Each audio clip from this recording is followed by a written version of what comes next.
Eternal love episode 96। तो पिछले episode में हमने देखा कि वेंडी सीन को अपने अंकल को इग्नोर करने के लिए बोलती है। तभी सीन आगे बोला, तुम चिंता मत करो, तुम्हारी परमिशन के बिना मैं कुछ भी नहीं करूंगा। हाँ मतलब? वेंडी कंफ्यूज हो जाती है। सीन आगे बोला, क्योंकि अब अगर मैं तुम्हारी परमिशन के बिना कुछ भी करूंगा तो वो तुम्हारे साथ अच्छा नहीं होगा। वेंडी सीन की बात का अलग ही मतलब निकाल लेती है और बोलती है, अब मैं इतनी भी बुरी इंसान नहीं हूँ। तुम चाहो तो अपना पैसा अपनी मर्जी से खर्च कर सकते हो, जैसे तुम खर्च करना चाहो। इसके लिए तुम्हें मुझसे परमिशन लेने की जरूरत नहीं है। वेंडी की बात सुनकर सीन हैरानी से वेंडी को देखने लगता है।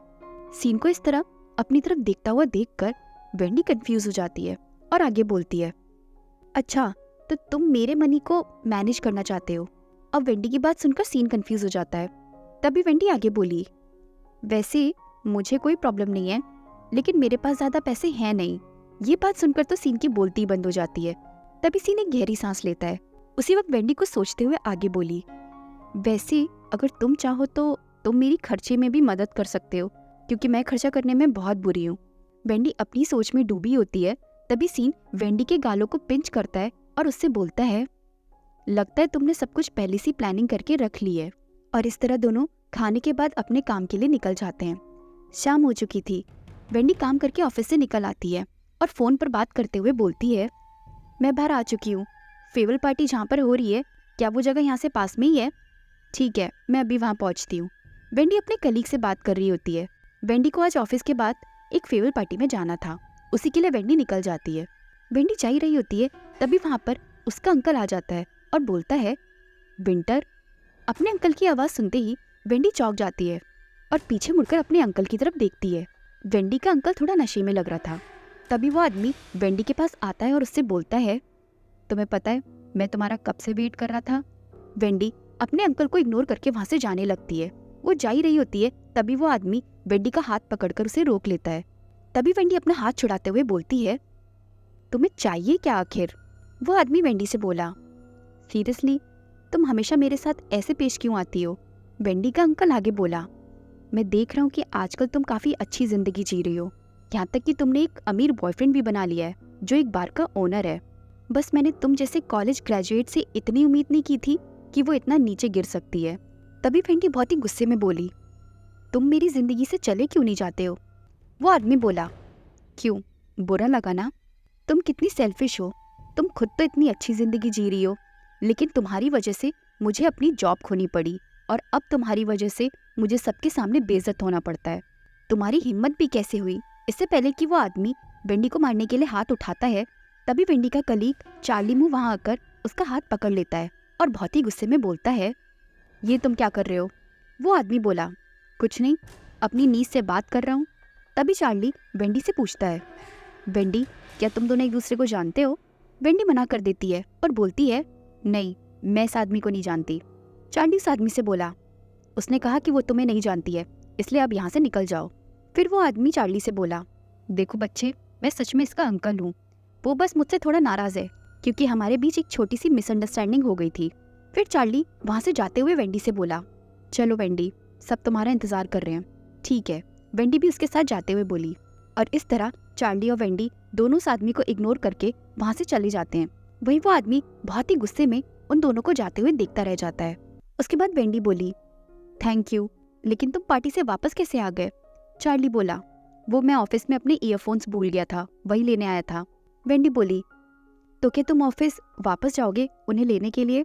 चार्ली बोला, नहीं, मैंने फ्रेड से बोल दिया, वो ले आएगा। ठीक है। वेंडी थोड़ा उदास थी। वेंडी को देखकर चार्ली वेंडी से बोलता है, वेंडी, मुझे लगता है ये वही आदमी है जो उस दिन तुम्हारे बारे में पूछ रहा था।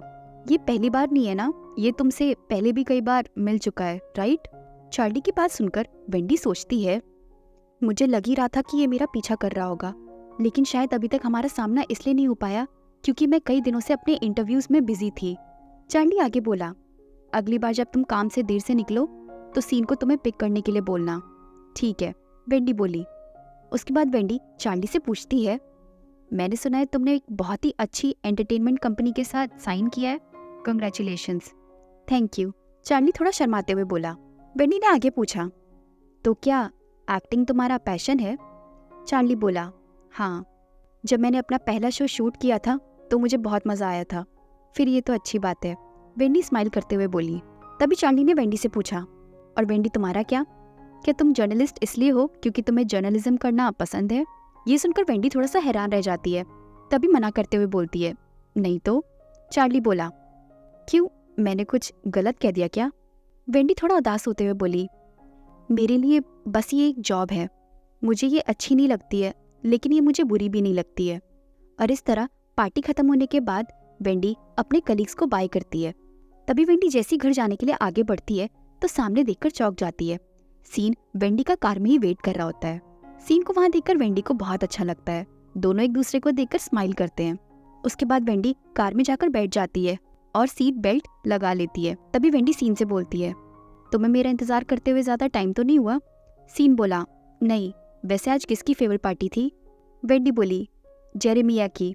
उसने कुछ दिनों पहले ही अपना रेजिग्नेशन लेटर दिया था, तो आज उसका काम पर लास्ट डे था, इसलिए हम सब ने सोचा कि उसके लिए फेवरेट पार्टी दी जाए।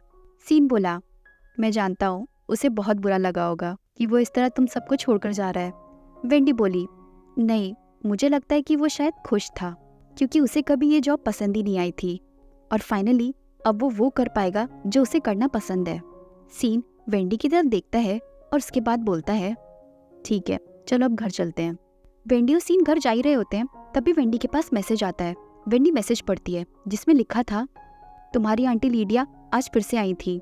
मुझे लगता है कि उन पे कर्जा काफी बढ़ गया है, इसलिए वो नानवू शहर रहने के लिए वापस आई हैं। और अगर वो तुम्हारे पास वापस आए तो उन्हें इग्नोर करना और इस बार उन्हें अपनी जिंदगी के साथ खिलवाड़ करने मत देना। ये मैसेज पढ़कर वेंडी निराश हो जाती है। तभी रेड ट्रैफिक लाइट जल जाती है। सीन कार रोक देता है और वेंडी की तरफ देखता है। वेंडी को इतना उदास देखकर सीन वेंडी से पूछता है, क्या हुआ, तुम ठीक तो हो ना? तुम बहुत अपसेट लग रही हो। नहीं, कुछ भी नहीं, मैं ठीक हूँ, वेंडी बोली। सीन फिर से वेंडी की तरफ देखता है। सीन को अपनी तरफ देखता हुआ देखकर वेंडी पूछती है, क्या हुआ? सीन बोला, मैं बस तुम्हें ये बोलना चाहता हूँ कि तुम मुझे कुछ भी बता सकती हो, ठीक है? हाँ, मुझे पता है, वेंडी बोली। उसके बाद दोनों अपने अपार्टमेंट की पार्किंग लॉट में पहुंच जाते हैं। कार से उतरने के बाद दोनों अपने अपार्टमेंट के लिए निकल ही रहे होते हैं। तभी वेंडी सीन की तरफ देखती है और कुछ सोचती है और उसके बाद उसका हाथ पकड़ के बोलती है, सीन, अगर तुम बिजी नहीं हो तो क्या तुम मुझे डेली काम के बाद पिक करने आ सकते हो? सीन बोला, सीरियसली तुम मुझसे ये पूछ रही हो? वो तो मैं तुम्हें वैसे भी पिक करने आता हूँ, जब तक मैं खुद अपने काम में बिजी नहीं हूँ तब तक। ये सुनकर वेंडी के चेहरे पर स्माइल आ जाती है और वेंडी ब्लश करते हुए बोलती है, मुझे पता है, बस मैं पूछ रही थी। अगर आपको ये स्टोरी अच्छी लग रही है तो प्लीज़ चैनल को सब्सक्राइब और स्टोरी को लाइक एंड शेयर करना ना भूलें। Thank you.